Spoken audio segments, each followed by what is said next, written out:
পার্বত্য জেলার খাগড়াছড়িতে একটা ধর্ষণের ঘটনাকে কেন্দ্র করে খুবই ভলেটাইল পরিস্থিতি তৈরি হয়েছে। আজও আমি যতদূর দেখলাম পরিস্থিতি খুবই শান্ত হয়ে ওঠেনি। অ্যাপারেন্টলি কোনো মেজর খারাপ কিছু না ঘটলেও খুবই থমথমে পরিস্থিতি বিরাজ করছে এবং যে কোনো বাজে ঘটনা ঘটতে পারে। আমরা জানি যে ঘটনাকে কেন্দ্র করে নিরাপত্তা বাহিনীর গুলিতে 3 জন মানুষ মারা গেছেন, অনেকে আহত হয়েছেন। খুবই খুবই দুর্ভাগ্যজনক ঘটনা, কিন্তু ঘটনাগুলো ঘটছে। একজন পাহাড়ি কিশোরী ধর্ষণের কারণে, ধর্ষণের পরবর্তী ঘটনায় এই মানে কনসিকুয়েন্স হিসাবে এগুলো ঘটছে। খুবই মর্মান্তিক, যে কোনো ধর্ষণের ঘটনাই মর্মান্তিক যেখানেই ঘটুক না কেন। কিন্তু এটাকে কেন্দ্র করে পরিস্থিতি যে জায়গায় চলে গেল এবং তার ভিত্তিতে যেসব বিষয় আমাদের সামনে আসলো সেগুলো নিয়ে কয়েকটা কথা বলা একটু দরকার। এই কিশোরী ধর্ষণের পর ইন্টারেস্টিংলি তার বিরুদ্ধে যে প্রধান অভিযুক্ত তাকে গ্রেফতার খুব দ্রুত সময়ের মধ্যেই করা হয়েছে।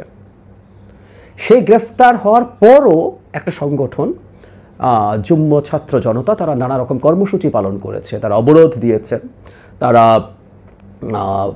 এক ধরনের হরতালের মতো পরিস্থিতি তৈরি করেছেন, বিক্ষোভ করেছেন, মিছিল করেছেন।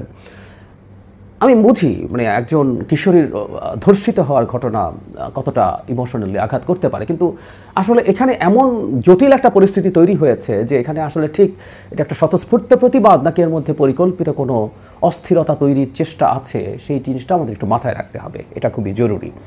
দীর্ঘদিন থেকে এই 3টা জেলায় পাহাড়ি বাঙালি টেনশন আসলে আছে। আমি এটা বলতে চাই যে হয়তো কোনো না কোনো ঘটনার ভিত্তিতেই এই টেনশনটা মাথা চাড়া দিয়ে ওঠে, কোনো কোনো ক্ষেত্রে এটা দায় না থাকলেও হয়ে ওঠে। ফলে যেটা হয়েছে এক ধরনের পাল্টাপাল্টি হামলার ঘটনা ঘটেছে স্থাপনার উপরে, কিন্তু এর মধ্যেও আবার প্রচুর গুজব, প্রচুর ফেক ছবি, প্রচুর ফেক ভিডিও ছড়িয়ে পড়ছে। এগুলো নিয়ে পরিস্থিতি আরও ঘোলাটে হয়ে উঠেছে। আমরা স্বরাষ্ট্র উপদেষ্টাকে কথা বলতে দেখলাম, তিনি বলছেন যে এটার সাথে ভারত এবং ফ্যাসিস্টের দোসররা জড়িত আছে।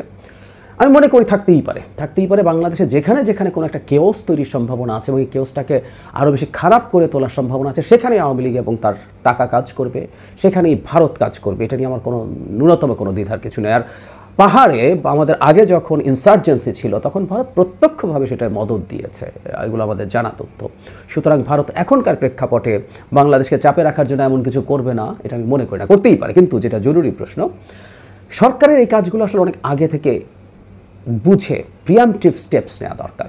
ঘটনা ঘটার পরও এমনভাবে পরিস্থিতি নিয়ন্ত্রণে নেওয়া দরকার ছিল যাতে অন্তত জানমালের ক্ষয়ক্ষতি না হয়। আমরা মর্মান্তিকভাবে 3 জন মানুষ মারা যেতে দেখলাম, সেই ঘটনাগুলো যেন না ঘটে। কিন্তু ওই যে মানে খুবই জটিল একটা পরিস্থিতি পাহাড়ে বিরাজ করছে। এখানে পাহাড়ি বাঙালির মধ্যে টেনশন আছে, পাহাড়িদের মধ্যে টেনশন আছে, শান্তি চুক্তির পক্ষে বিপক্ষের মধ্যে টেনশন আছে।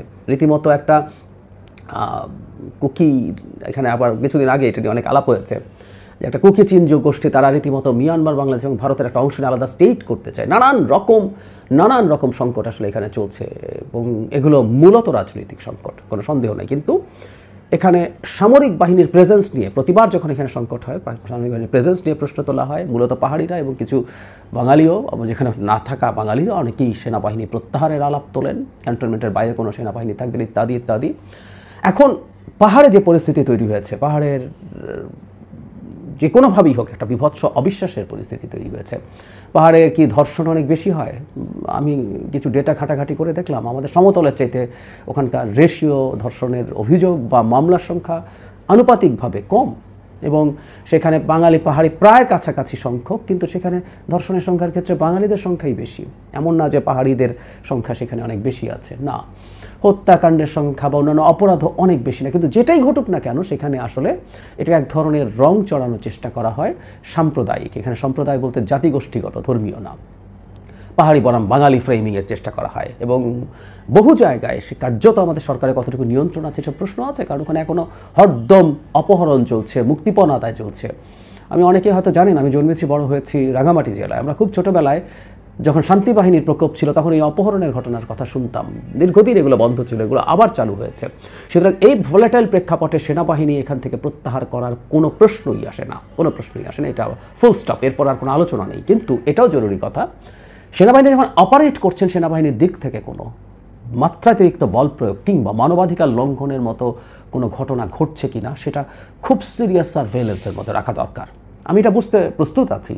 একটা দেশের এরকম একটা অঞ্চলে সেনাবাহিনী মোতায়েন থাকবে এত ওয়াইড স্কেলে, এবং সেটা বেশ খানিকটা হলেও জনগণের জীবনযাত্রা, যে স্বাভাবিক যে জীবনযাত্রা, সেটাকে হ্যাম্পার করে। আমি এটা জানি, এটা আমি বুঝতে প্রস্তুত আছি, কিন্তু তারপরও আসলে কোনোভাবেই আমরা এই দাবিটা করতে পারি না। এই দাবিটা করা এবং এরকম কোনো পদক্ষেপ নেওয়া আমাদের জন্য একটা ঐতিহাসিক ভুল হবে।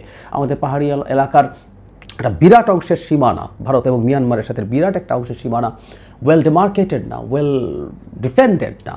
এই রকম প্রেক্ষাপটে এটা আসলে হতে পারে না, বা আমাদের অভ্যন্তরীণ জায়গাতেও যে পরিস্থিতি তৈরি হয়েছে এখন, সেগুলোর প্রেক্ষাপটে আসলে এটা হওয়া উচিত না।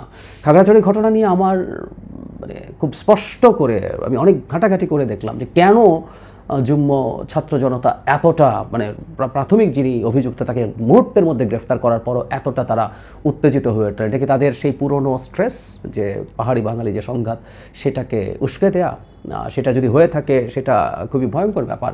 আর এই যে ভারত বা অন্য কেউ সুযোগ নিতে পারে, তার মানে ওখানে একটা টেনশন আছে। আমরা দীর্ঘদিন থেকে জানি যে আমাদের পার্বত্য যে শান্তি চুক্তি হয়েছিল, এরপর যে ভূমি কমিশন, মানে এই ভূমির ব্যবস্থাপনা, ভূমির মালিকানা নিশ্চিত হওয়াটা আজও করা যায় নাই, এবং এটা হওয়া ছাড়া এই জিনিসটা আসলে কোনোভাবে হবে না।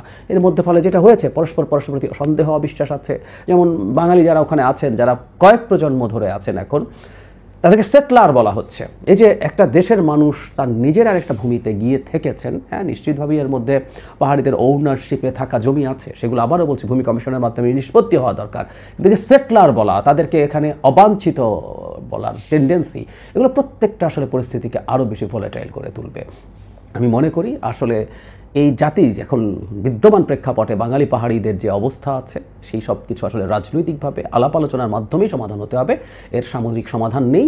এটা সমাধান হওয়ার আগ পর্যন্ত যে কোনো ঘটনাকে ভিত্তি ধরেই পার্বত্য অঞ্চল অশান্ত হয়ে উঠবে, এবং এই অশান্ত হয়ে ওঠার সুযোগ, সেটা আওয়ামী লীগ হোক, ভারত হোক, যে কেউ নেওয়ার চেষ্টা করবে।